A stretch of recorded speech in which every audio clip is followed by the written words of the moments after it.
Qu'attendre d'Emmanuel Macron s'il est élu président en 2022?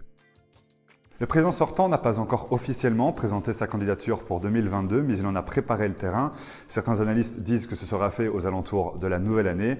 Sur l'échiquier politique, le représentant de La République En Marche est à placer au centre droit et dans les sondages les plus récents, il affiche 23% des intentions de vote au premier tour.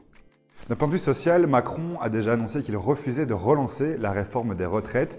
Il souhaite maintenir le schéma actuel et promet qu'à terme, aucune pension ne devrait être inférieure à 1 000 €.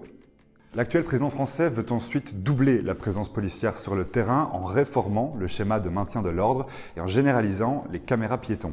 D'un point de vue économique, Macron veut maintenir la baisse de l'impôt sur les sociétés, prévue pour 2022 à 25%. Il prévoit un plan de relance à hauteur de 100 milliards d'euros et promet un plan d'investissement dans les entreprises de 30 milliards d'euros sur 5 ans. Emmanuel Macron est aussi pro-nucléaire. Il entend la construction de nouveaux réacteurs nucléaires en parallèle du développement des énergies renouvelables. Il souhaite ainsi atteindre la neutralité carbone d'ici 2050, comme le souhaitent les directives européennes. Et en parlant d'Europe d'ailleurs, Emmanuel Macron est un europhile affirmé.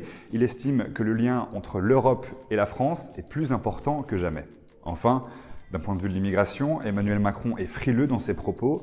Il souhaite repenser l'organisation du système migratoire et augmenter la présence policière aux frontières françaises.